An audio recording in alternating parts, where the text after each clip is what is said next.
سلام دوستان، به کانال یوتیوب من یا بهتره بگم کانال یوتیوب ما خوش اومدید.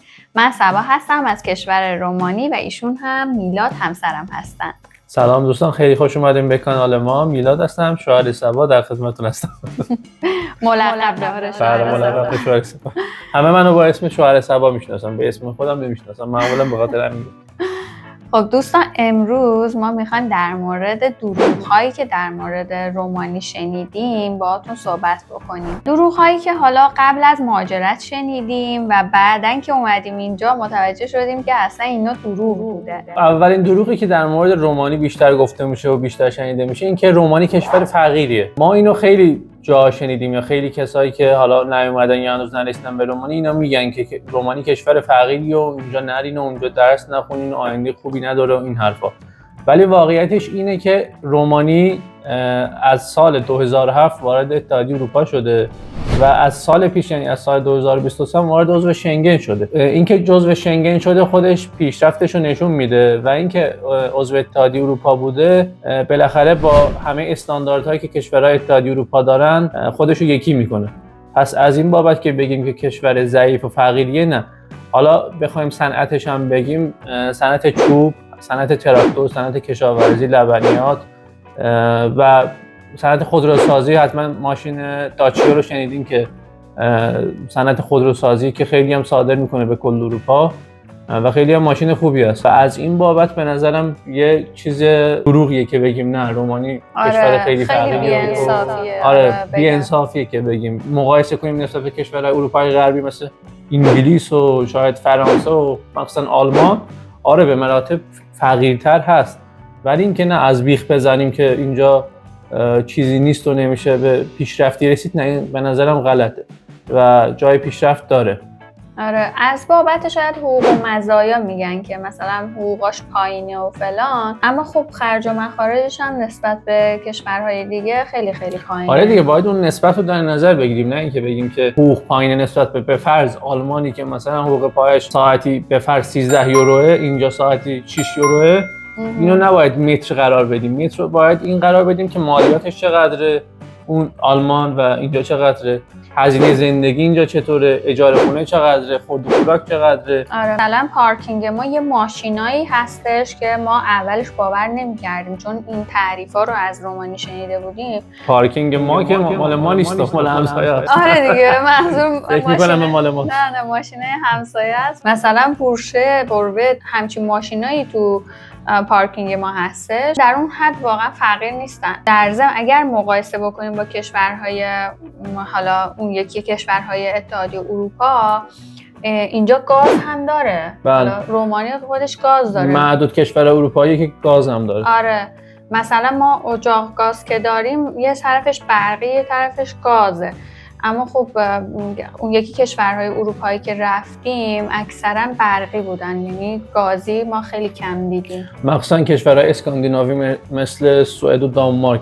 آره. که اگه نگاه کنین کلا یعنی برقیه، با گاز استفاده نمی‌کنن.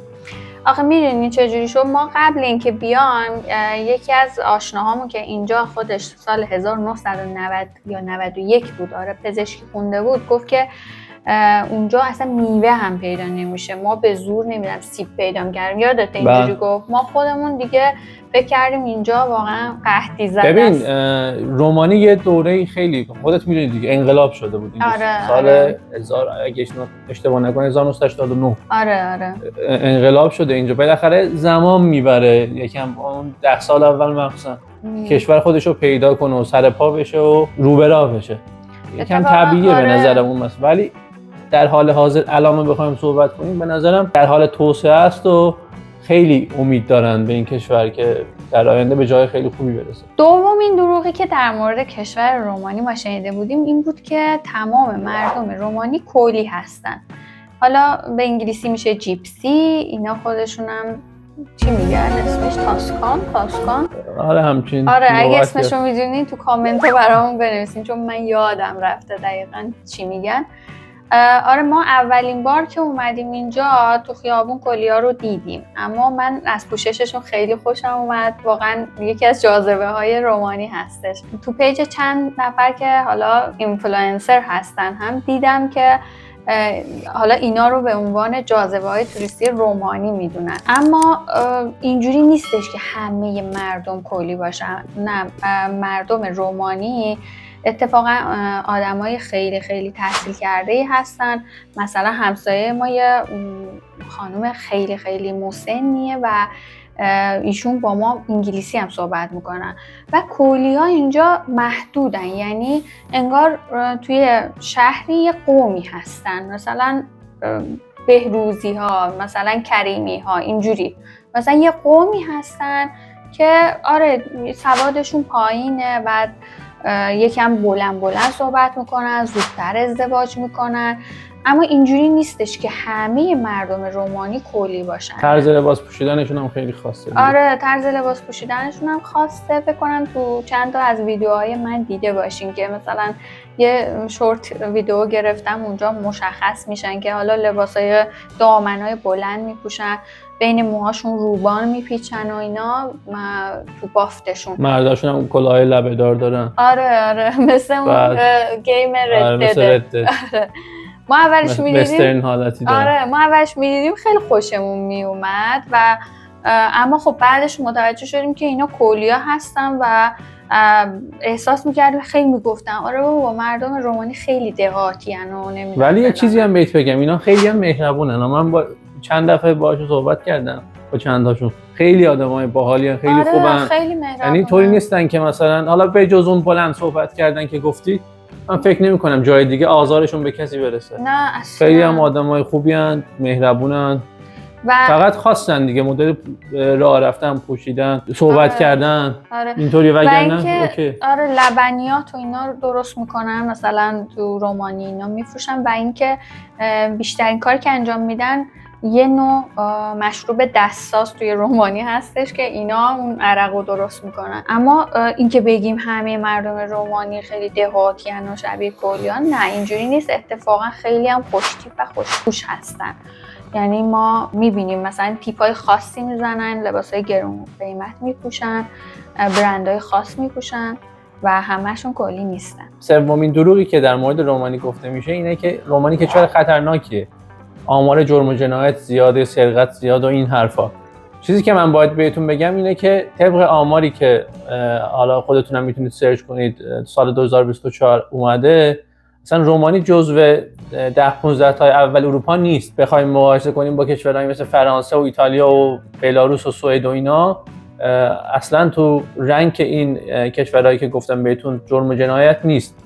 پس این که میگیم اینجا جرم زیاده، جنایت زیاده و سرقت زیاده، این به نظرم کاملا غلطه. حالا من بخوام بهتون مثال بزنم اینه که ما چندین و چند بار اینترنتی وسایل سفارش داده بودیم، اومده دم در، استوری هم کرده بودم. آره ارزش حالا مالیشون هم زیاد بوده نسبتا، ولی کسی دست نزده، همسایه‌مون هم تحویل دادن و یعنی اوکی بوده، هیچ ما موردی ندیدیم اینجا، مورد خاصی ندیدیم که مثلا خیلی بولد باشه.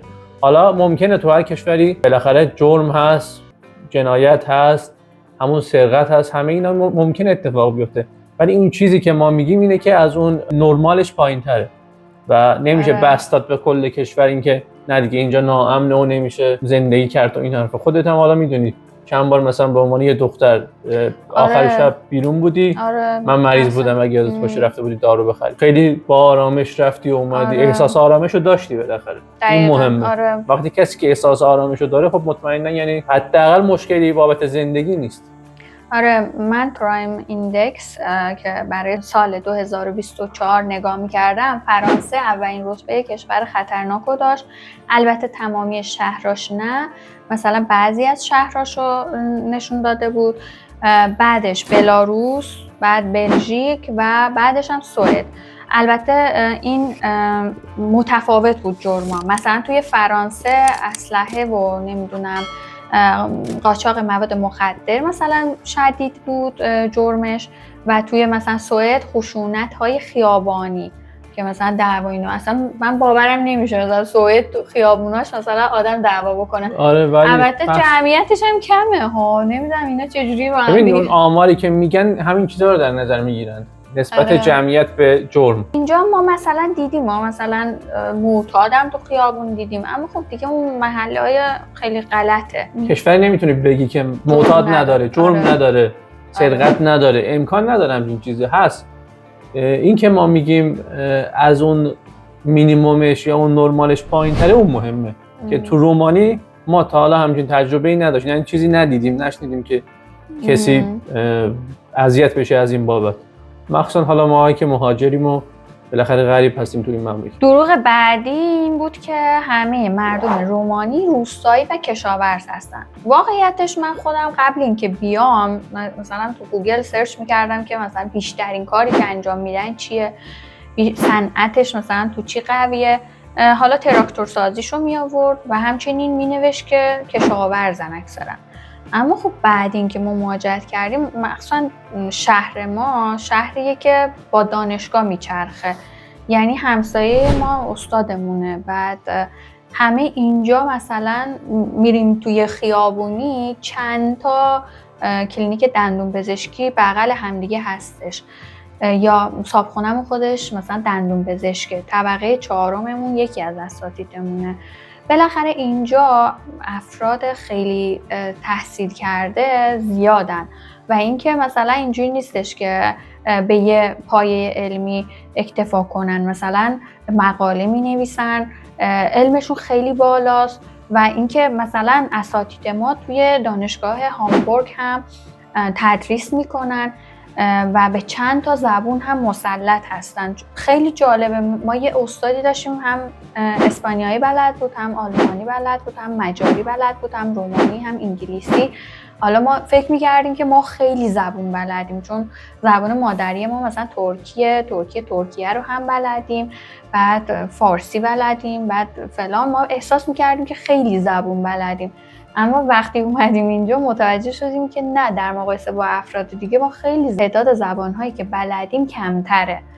برای همین میگم اینجا افراد تحصیل کرده زیاده و این نشون میده که واقعا رومانیا خیلی آدمای تحصیل کرده هستن. جسارت نباشه اونایی که کشاورز هستن نمیگن بی سوادن یا مثلا روستایی هم بی سوادن، اما تعداد اونایی که مثلا احساس میکنن که مثلا اونی که توی روستا هستش تحصیل کرده نیست، نه، اشتباهه. توی روستا بودن واقعا براشون عیب نیست. آره است. چند تا هم کلاسیای ما هم آره یادت ازش پرسیدی خیلی راحت گفت که ما توی ویلیج زندگی میکنیم. میلاد گفت که مثلا شهر کوچیکه، گفت نه ویلیج. تاکیدم میکرد. آره تاکیدم میکرد. عیب نیست، بد نیست. مثلا شاید مثلا تو کشورمون یه جپی تو این بابت باشه که مثلا طرف ده زندگی میکنه و لولش پایینه فلان. اینجا نه، اصلا اونطوری نیست.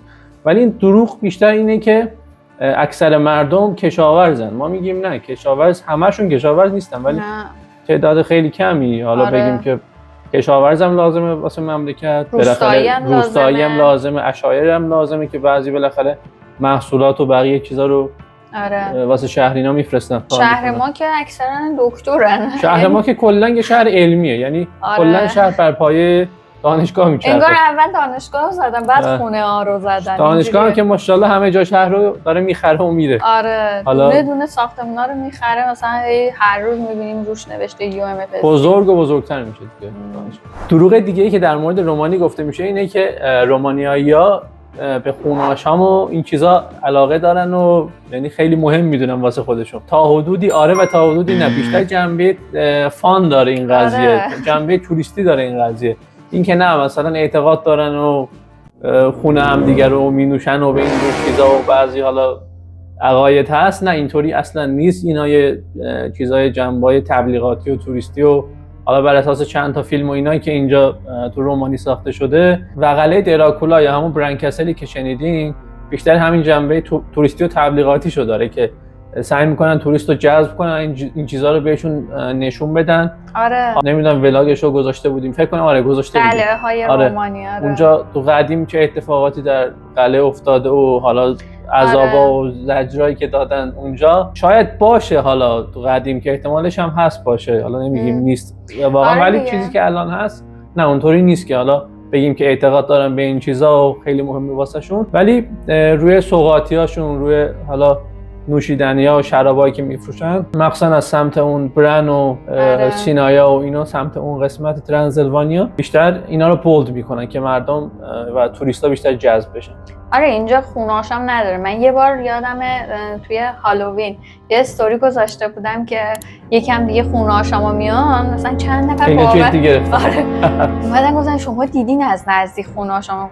نه بابا اینجا خونه آشام نداره که، من دارم شوخی میکنم. اونم که میگن آره برن کسل و فلان، ولاد تپش یه فردی بوده که واقعا فرمانده خیلی قدری بوده. یعنی اینجا که حمله میکنن عثمانی‌ها میخواستن از دست مجاریا بگیرن، چون این قسمت ترانسیلوانیا قبلا برای مجارستان بوده و ولاد تپش هم یه فردی بوده که اونجا فرمان روایی میکرده و عثمانی‌ها که اونجا حمله میکنن میخواستن اون منطقه رو ازش بگیرن، ولاد تپش همشون رو میگیره و تو اون مسیر سلاخی میکنه.